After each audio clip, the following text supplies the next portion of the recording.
10-7 Notre Oh, Dame. boy. I'm telling you, it's a very scary. All third close-ups down. here, all twos over there. It's a big Oklahoma play was right beaten 56 to something today. Their team. Go, go, go. That's Mays. That's Derek Mays, number one. That's a first down. All right, I'll talk to you All now. right. Oh, I'm a serious Notre Dame fan. You have All been right. enough government employees to get a pension, I think. I started thinking about this, I guess either you're- quasi-government employees Yeah. or government employees. Yeah, that's You know, true. Yeah, I played a civil bunch of- service. yeah, I guess so. Yeah, I played a bunch of them. Yeah. That's just worked out that way, I guess. Yeah, hasn't it? yeah. Just you know, I can't take any credit for doing it by design. You know, stuff came up and I was available and decided to do it. But this has been one of the most rewarding because I was involved in not only with a great script and a great bunch of people and a great director, but the politics of the piece fit my own heart very well. And I think it was an honest portrayal of a man, not my character, but Michael Douglas's character as the president, as a man trying to gel his private and personal life. And having to be president of the United States at the time made it that much more difficult. But the humanity of the character is what appeals to me in the whole piece. You know? And the fact that the White House is also a character in the piece.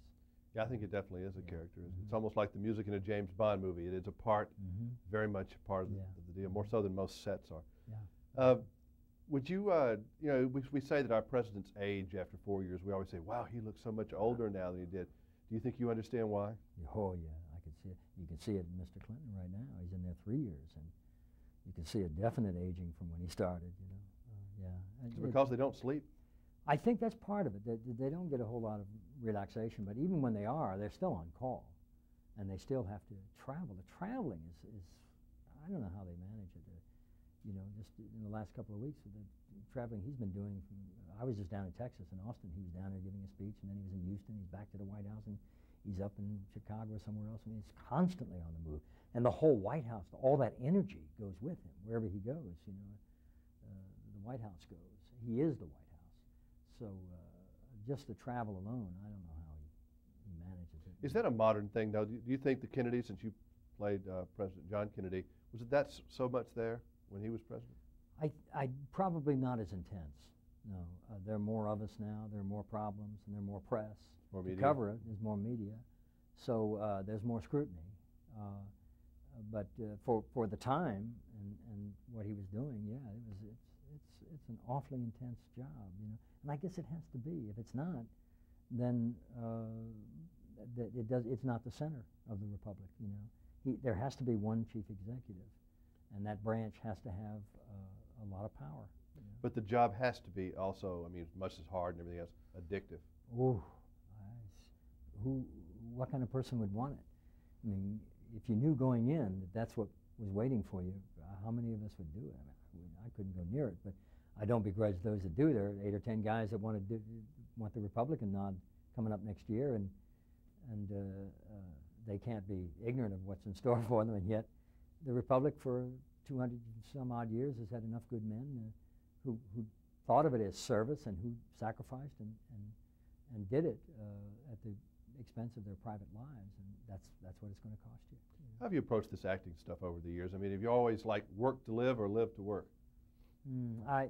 I don't remember myself not being an actor. You know what I mean? Even as a child, I didn't know what it was called until I started going to the movies, and I said, "Oh, that's what I am. I'm one of those. Fine, okay, I'll just wait until I'm old enough to go and do it professionally," which is exactly what I did. And I'm very happy I did that, because if I hadn't, I don't think I would be very happy if I were alive. You know, I think the thing that all of us have to find is that which taps our creative abilities and do that. And if we don't, then some part of us dies. And so I've been very lucky to make my living as an actor all my professional life, and I'd hope that I'd do it the rest of my life.